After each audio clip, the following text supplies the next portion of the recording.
Guys, അപ്പോൾ ഇന്ന് ആറ്റുകാൽ പൊങ്കാലയാണ്. നമുക്കും പോയാലോ പൊങ്കാലയിടാൻ? പതിവിൽ നിന്ന് വിരുദ്ധമായിട്ട് ഇന്ന് ഞാനാണ് പൊങ്കാല ഇടുന്നത്. അപ്പം എൻ്റെ ആദ്യത്തെ പൊങ്കാല എങ്ങനെയായെന്ന് നമുക്ക് നോക്കാം. ആറ്റുകാൽ പതിവുപോലെ ജനസമൃദ്ധമാണ് കേട്ടോ. ഞാൻ ആദ്യം തന്നെ തീ അടുപ്പിലേക്ക് പകർന്നതിന് ശേഷം നമ്മൾ പൊങ്കാല പ്രൊസീജിയേഴ്സ് ആരംഭിച്ചു. ശരിക്കും പറഞ്ഞാൽ ആദ്യം കുറച്ചൊക്കെ ടെൻഷൻ ഉണ്ടായിരുന്നു. അതുകൂടാതെ ഈ പുകയൊക്കെ മുഖത്തടിച്ചിട്ട് ആകെ ഒരു അസ്വസ്ഥത ഉണ്ടായിരുന്നു. പക്ഷെ പോകെ അതെല്ലാം മാറി നല്ല രസമായിട്ട് ഞാൻ പൊങ്കാലയിട്ടു. അങ്ങനെ ഓരോരോ പ്രൊസീജിയേഴ്സ് അമ്മ പറയുന്നത് കേട്ട് അതുപോലെ ചെയ്യാനായിട്ട് തുടങ്ങി. ആൻഡ് വൺ മോർ തിങ് ഉള്ളത് എന്താന്ന് വെച്ചാൽ ഇവരെല്ലാം നല്ല വൈബായിരുന്നു ഗൈസ്. ശരിക്കും ഭയങ്കര ഒരു ഡിവൈൻ എക്സ്പീരിയൻസ് ആയിരുന്നു. അപ്പൊ ഗൈസ്, ഇന്നത്തെ എന്റെ ക്യാമറാമാനെ എല്ലാവരും കണ്ടല്ലോ അല്ലേ?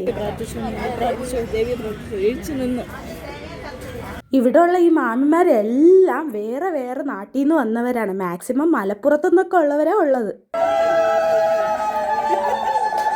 പൊങ്കാല ഇട്ടതിന് ശേഷം ഞാനും അമ്മയും പതിവുള്ള നടത്തത്തിലോട്ട് കടന്നു.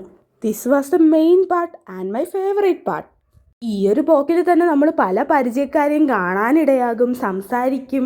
ചിലപ്പോൾ അത് വർഷങ്ങൾക്ക് ശേഷമുള്ള മീറ്റിംഗ് വരെയൊക്കെ ആയേക്കും. കാരണം ട്രിവാൻഡ്രത്തുള്ള ആരും ആറ്റുകാൽ പൊങ്കാല മിസ്സാക്കാറേ ഇല്ല. പിന്നൊരു കാര്യമുണ്ട് ഗൈസ്, എനിക്ക് ആറ്റുകാൽ പൊങ്കാലയ്ക്കും അല്ലാത്ത കുറേ പൊങ്കാലകൾക്കൊക്കെ പോകുമ്പോൾ അമ്മയുടെ കൂടെ അല്ലാതെ ആ ഒരു വൈബ് വേറെ ആരുടെ കൂടെയും കിട്ടാറില്ല ഗൈസ്. അവസാനം പൂജാരി നിവേദിക്കാനായിട്ട് വരികയും ചെയ്തു. അങ്ങനെ ഈ വർഷത്തെ ആറ്റുകാൽ പൊങ്കാല ഇവിടെ കഴിഞ്ഞു. അപ്പോൾ ഇന്നത്തെ വീഡിയോ ഇത്രേ ഉള്ളൂ. Bye guys.